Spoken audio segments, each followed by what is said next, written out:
welcome back to Boundless Voices. My name is Nicole. And I'm Amber. And today we have a special guest, author of Comfort Women and Fox Girl. Please welcome Miss Nora Okja Keller. Hi, everyone. Yay! Thanks for inviting me onto your podcast. It's very encouraging, like we were just chatting about, to open up this kind of venue to hear from more voices in the community. So thank you for doing this and introducing my books to like a whole new generation. So thank you. Thank you so much for being willing to talk with us. And we're super excited to have you be a part of our podcast. And we'd just like to start with if you could just briefly introduce yourself and say hello to our listeners. Sure. Well, I'm Nora Okja Keller.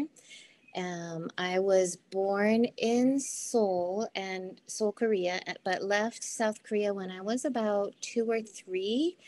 My mom would take me and my younger sisters there, like off and on for maybe the next few years.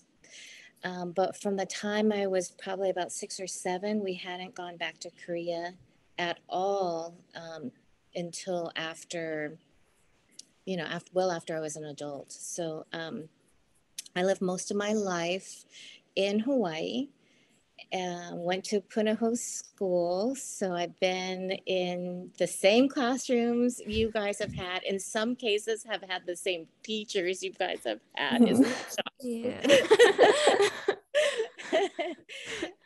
And I wrote Comfort Woman in, God, when was that? 1999 it came out. 1999, 1997. Oh my God, I can't even remember.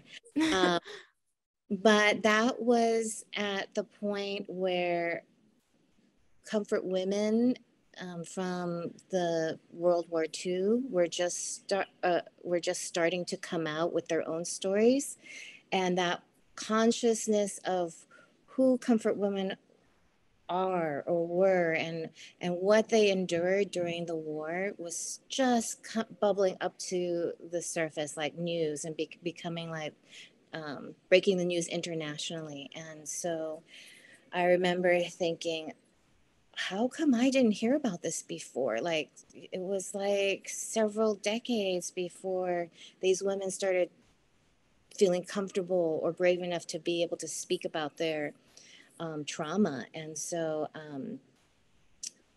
that kind of just like gave me such a kick in the gut to say, like, this is such an important part of history that we all need to be aware of. And before that, I had written short stories and articles for newspapers and magazines, but I had not thought about writing a novel. And it was just like that feeling like somebody has to do this. I was looking around. I don't see anybody else. What are you doing? What are you doing?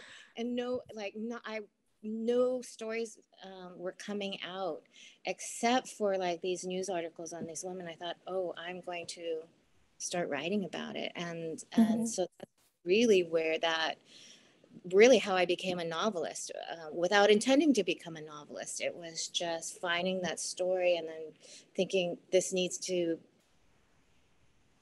be recorded. This needs to be like addressed, and not just from like a news type of article, like this happened in this date and this like numbers and statistics, but really from recorded from like a personal, emotional part of the story. And so I felt like that's where the novel can address the truth of certain situations. So Comfort Woman came out, then Fox Girl shortly after. During that same time, I had 2 girls, Tay, Sunny. So Sunny's a dance major and just finishing up her master's in dance. And Tay is also a writer. So she became a writer and a novelist for middle grades students, and she's actually way more prolific than I am, so you guys should interview her. her third book is coming out this coming Tuesday. So Oh, Wow. Congratulations. yeah. And so after writing those two novels, I also taught for several years. And yeah, so that's about, I think that's about it, unless you guys want to know anything else about my story or background. No, yeah, that's perfect. Okay. So we wanted to get right into some questions that we had about your first novel, Comfort Women. And so for our listeners out there, if you haven't read the book yet, definitely do that first, because we will be talking about some minor spoilers. And for those of you that have read the book, here's a brief synopsis to refresh your memory. So Comfort Women follows the lives of two women, Akiko, a Korean refugee of World War II, and Becca, her daughter by an American missionary. The two women are living on the edge of society and sanity in Honolulu, plagued by Akiko's periodic encounters with the spirits of the dead and by Becca's struggles to reclaim her mother from her past. Slowly and painfully, Akiko reveals her tragic story and the horrifying years she was forced to serve as a comfort woman to Japanese soldiers. As Becca uncovers these truths, she discovers her own strength and the secret of the powers she herself possessed, the precious gifts her mother has given her. So Amber, if you would like to take it away with the first question. Yeah. Well, first I'd just like to say that I think that your book is like super important, because I've heard about your book for a couple years, or like a few years now, and I think your book was like the first time that I even like heard about like the comfort women.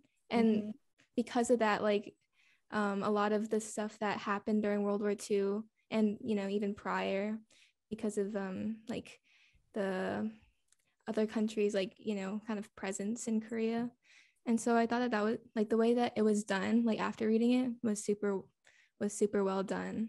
Okay, but Thank my you. question, yeah. So my first question kind of stems from like the setting of the story. And I found that the use of setting and place throughout the book was always very vivid and powerful, and very involved in like, the characters and the story. But specifically because I feel like Waikiki has such an interesting and unique culture and history, I thought it was especially interesting that Waikiki was set as a backdrop for Becca's childhood. So I was wondering what your thoughts were behind this choice. Oh, what a good question. First off, I like your little synopsis, the edge of Waikiki and sanity. That's so good. Oh my God. But yeah, that's a great question about setting. And I guess there's a couple of things I can think that it makes me think about. One is that I part of that is drawn from my own history. Like I lived in like the Alawai building and went to like first grade at Alawai Elementary. So yeah, I personally kind of grew up on the edge of Waikiki, or like the boundaries of Waikiki. So I could draw on those early memories. But I think what also makes it important as the setting is that Waikiki is such a place of transition.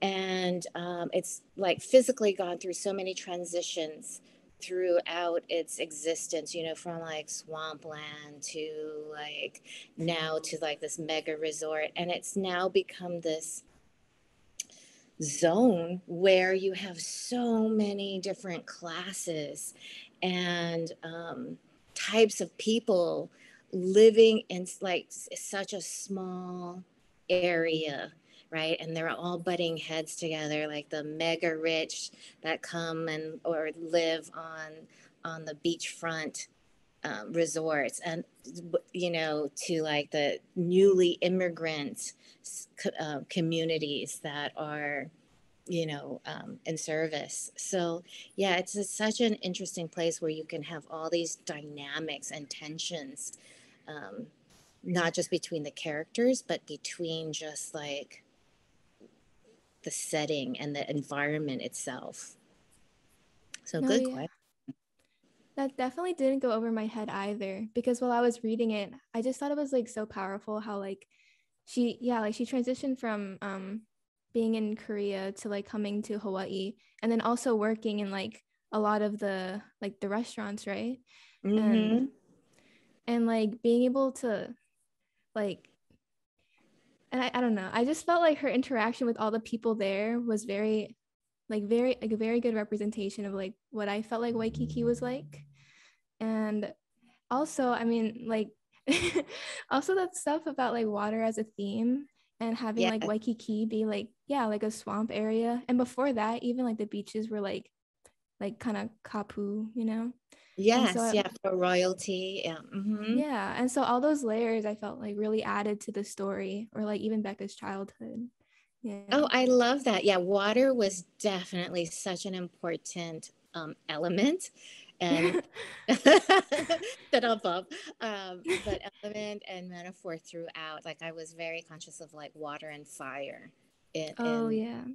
in the book, and how to balance those things. So our next question is, what I noticed was that there are a lot of languages besides like standard English used throughout the book, and there aren't always direct translations provided. So with these parts, we figured out either through our own knowledge with Pidgin English, or like in my case, it was a lot of like Amber helping me, or through context with Korean and some Japanese. Mm-hmm. But we noticed that, or I noticed that there were some pretty specific uses of different languages, such as when Akiko, who is Korean, uses a Japanese title to refer to her daughter as Becca-chan. And so I was wondering if it was difficult to write a book that transcended so many different languages, or if you were ever worried that certain word choices would be less effective for readers who either aren't from Hawaii or who don't have as much understanding of these languages. Wow, you guys asked such a good questions. That is really, really thoughtful, because it was something that I was really conscious of. Because, and I think this is for many immigrants that come to America, not just Hawaii, we're always negotiating language, right? Languages we speak at home, languages we speak at school, languages we speak at the bank, languages we speak with friends. They're always shifting. And I think Hawaii with Pidgin, it adds another layer to that, right? You know, and so I'm really, yeah, that was something that I was really thinking about. And I tried to address like meaning if it was in like, for instance, like a Korean word. I didn't try, I hate those where some books will have like like a Korean word or a non-English word, and then in parentheses the like translation. Yes. Really don't like that. And I was trying Mhm. to like, make it a really natural way that people who don't speak Korean could learn from the context what it was. Or I would provide like a translation in English in different words within their dialogue or thought process. So I really tried to give the reader enough knowledge to understand what the different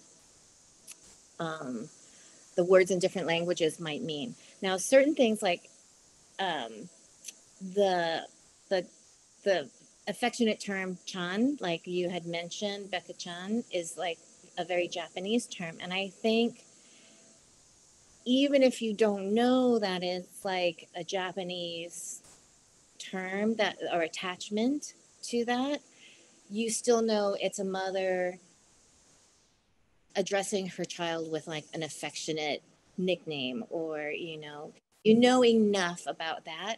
But if you know that's a Japanese term and you know about the history of the Japanese colonization of Korea, then you begin to think, okay, that is an additional complication, an additional like information that language provides about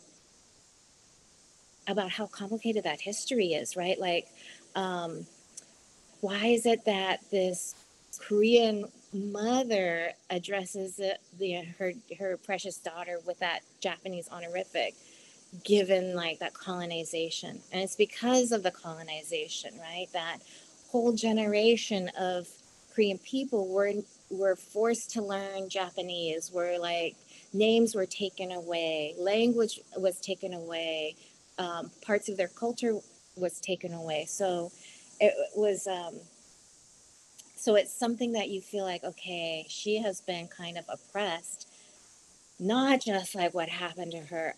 I mean, of course, what happened to her during history, but also oppressed through language and culture. And it's something that carried over even after the war, even after she left Korea. And it's something that she carries with her. And in some ways, passes down to the next generation. Mm-hmm.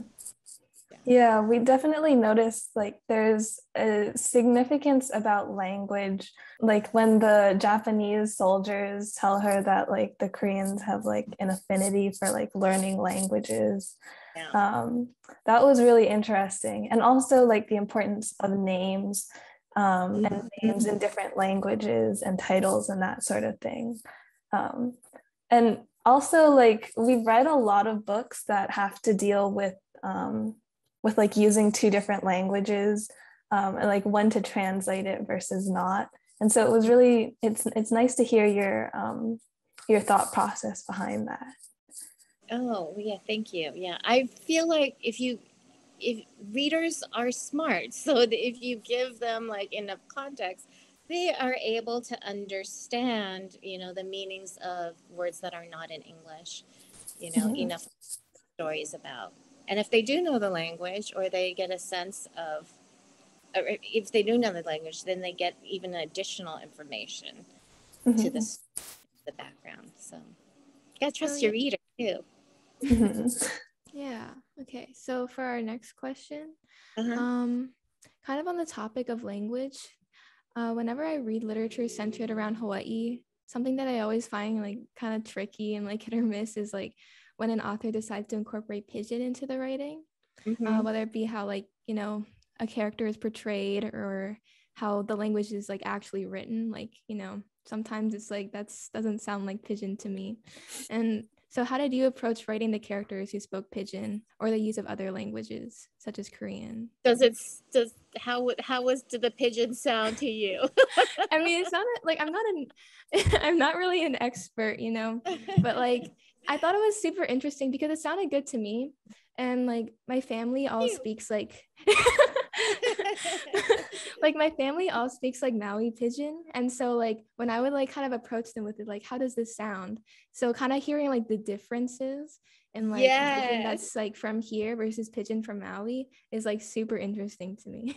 I'm so glad you said that, because like even like Pidgin is very community based, right? It's like different from year to year and community to community. Even on the island, different pockets. If you're from Waianae or if you're from like Kaimuki, like totally different Pidgin. So I'm really glad that you brought that up. Yeah, I try, like I have friends who speak Pidgin, so I just try, I have a pretty good ear, like for accents and rhythm. I have a terrible, like, I can't speak it, but I have a good ear for it, so I can write it.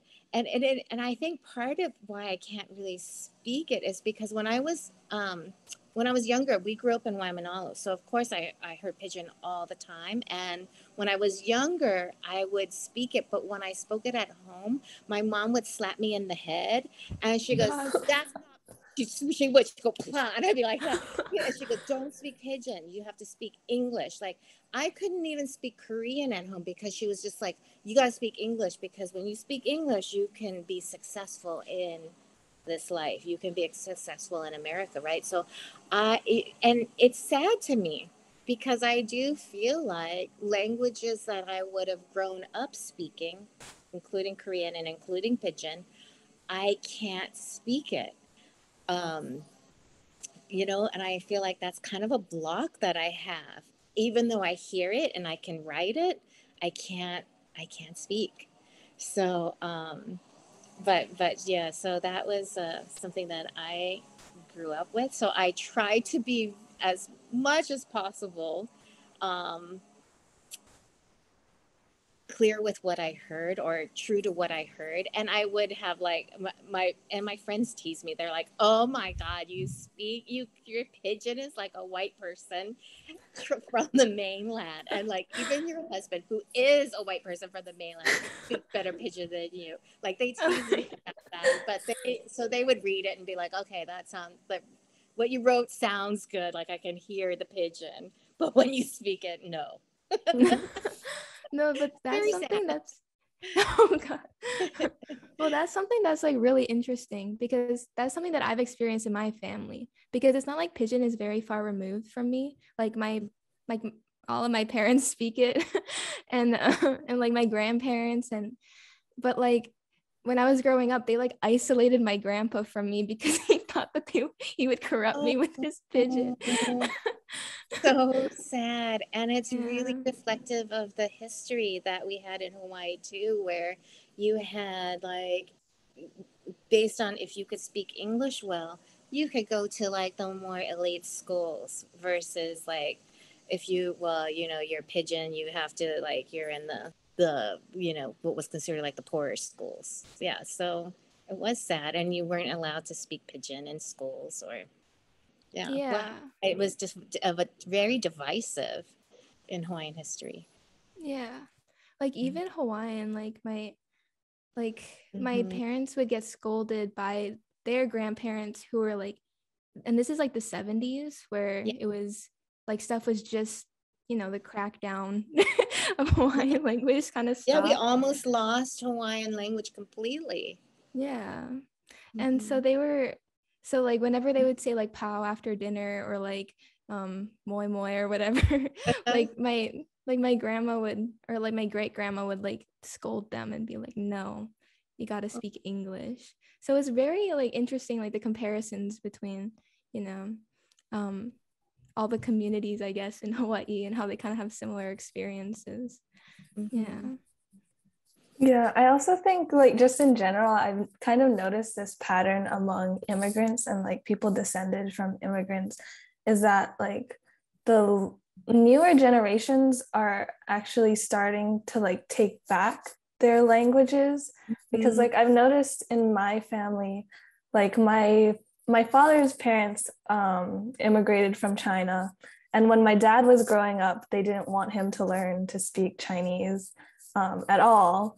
And by the time it came to me, my grandfather like really encourages me to learn Chinese now that we're here, and it's kind of almost a privilege to be able to come back to your mother tongue, I guess. Yeah. Yes, I love that, right? And also the sense that the world is opening up so much more, Mm-hmm. a generation ago. So do you speak Chinese Yeah, now? I speak Mandarin, and I can speak it better than either of my parents because of I, yeah, how I was raised. grandparents, did they start speaking to you from when you were little, like a baby? Yeah, and also my parents put me through a lot of like Chinese school and stuff, so they really encouraged Oh, it the torture. too. Mhm. I know. I really, really wanted my mom to speak to my daughters in Korean. And I would beg her, and she's just like, and she would try for a little, but she'd go, oh, it's too difficult. They don't understand. I'm like, well, they are little. So if you Mhm. keep talking with them, they will understand. Yeah. Oh, sad. So our next question kind of ties into the whole like passing things down through generations. But with our podcast, we like to focus on Asian American or Pacific Islander stories and authors. And through reading these kinds of stories, I've noticed that a lot of Asian American fiction that is centered around mothers often also has to do with their responsibility to pass down cultural traditions and stuff like language. However, generational trauma also tends to get passed down at the same time. What are your thoughts on this connection? Yeah, you guys are right on it. Like, mothers are like the carriers of culture, right? They're the first teachers, the first, people who empower their children and give them like a sense of structure in terms of home and community and language and self. But you're also right that trauma can be carried down generationally. And that is something I was really, really conscious of for both Comfort Women and Fox Girl. Like, how does the pain one generation experiences, whether that, it is just like as an individual or as a country, carry on to the next generation? I was really, really like, that was like maybe one of the central questions that kept running through my head for both books. Like, how does trauma, generational trauma, translate from parent to child, even if that trauma is kept a secret, which it is, between Akiko and her daughter Becca, because it does, like, she, Akiko experiences that, and she never tells her daughter, but it impacts the relationship. It impacts how she raises her daughter. So then it impacts how her daughter sees the world and interacts with the world. It's also true, not just individually, but in terms like of a country, like how Korea was occupied by Japan and how that inflicted an emotional wound through the whole country for generations, to the point where, generations later, you still have tension and animosity between, especially, um, older generations of Koreans and Japanese, where there's still like, yeah, there's definitely tension now, like, between the countries, especially over the issue of Comfort Woman, as one example, right? With the whole push for reparations and the whole rejection of reparations, and how that's become a wound that is very present between the two countries even today. Yeah, generations later. There's a term in Korean called, like, han, and that is like, yeah, you heard of that, kind of like that? Yeah, actually, your book made me think about the term, definitely. Like that kind of untranslatable term that's like kind of like this, like a nostalgic pain, or like a home, like a feeling of homesickness when there's no home, you know. I feel like that's an expression of trauma that's carried through generation to generation. Yeah, that is just such a cool word. Like, I don't know, just there's not a lot of words that I can think of that are even like remotely similar to that in English.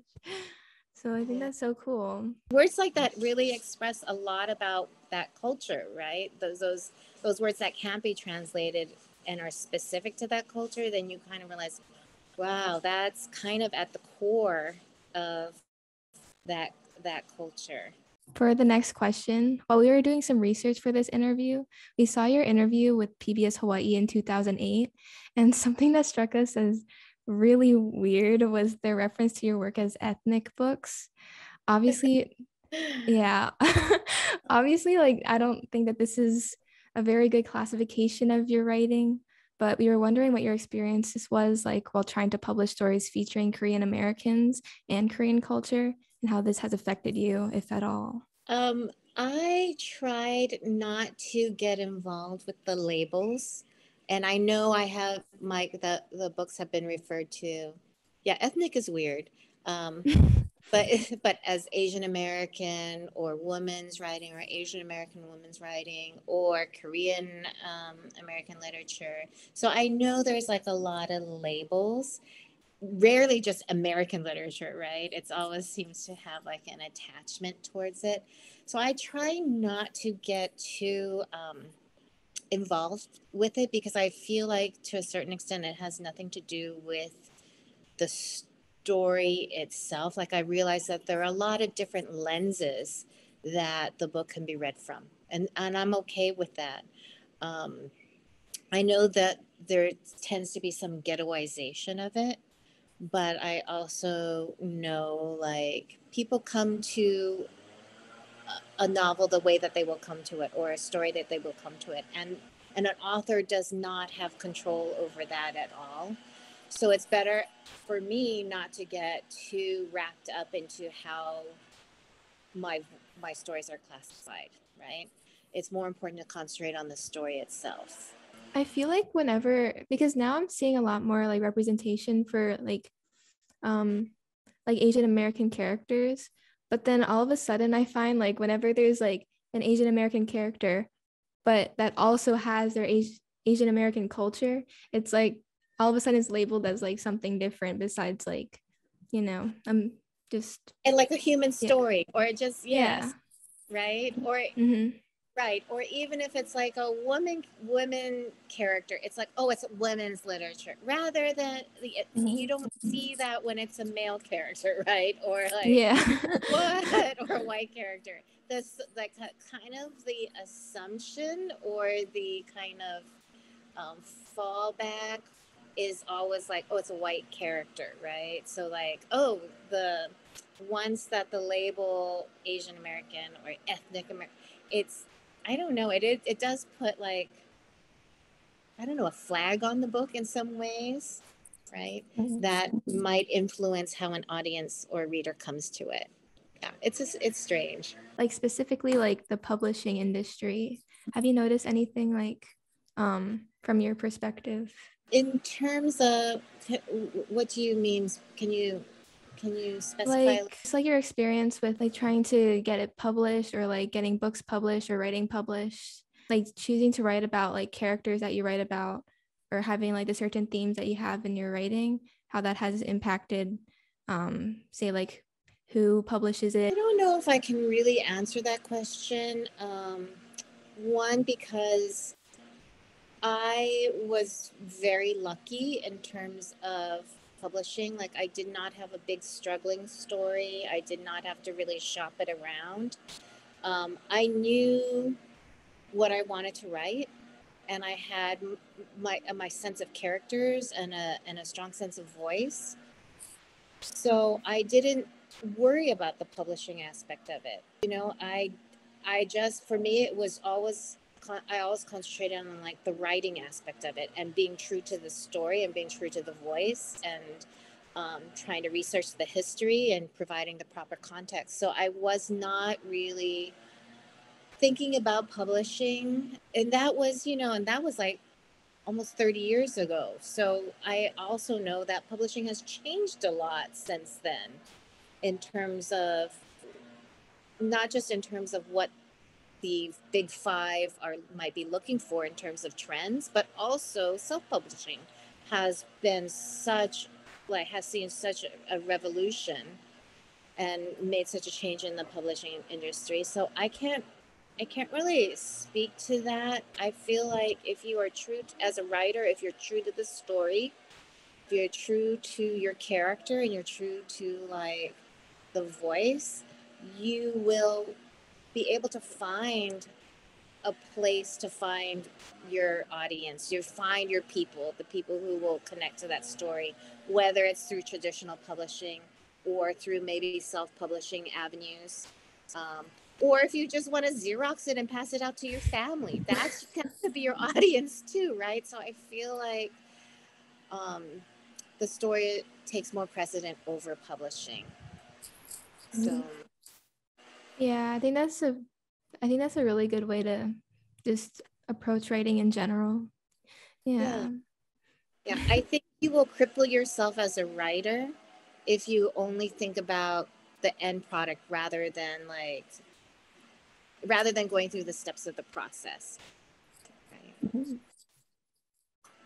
So that leads into our last question, which is going to be pretty general.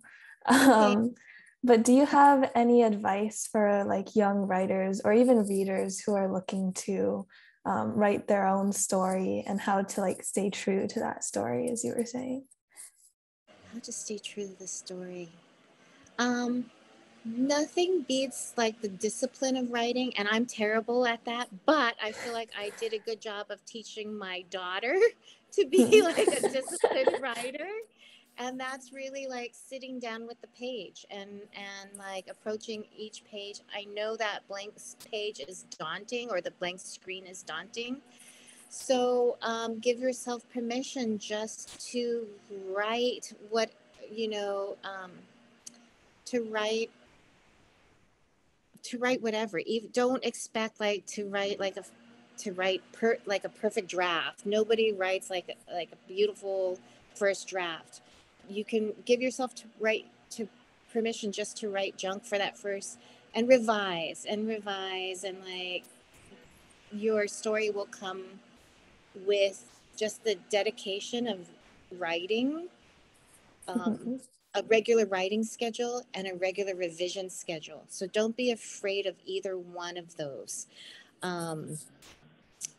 In terms of like story, I think for me, I always start with character. Like who's that character, and being true to that character. And one way to get to know who your character is to really ask, what does your character wish for? Like what's your character's most secret desire, the most ardent desire, and what is your character's most is the deepest fear. And those two things, the tension between the deepest wish and the deepest fear, creates like that story, or that point of story in your character. So I think maybe those two pieces of advice, one having to do with the process of just sitting down on a daily schedule to write and revise, and the other one is like to really get to know your character through that writing, of those two questions. That would probably be my advice to young writers looking to start writing their stories. Okay, thank you so much. That was our last question. We're so glad that we could talk to you today, and thank you again for taking the time to meet with us. Oh, my pleasure. And you guys asked great questions, very thoughtful, and I appreciated that. Thank you. Thank you.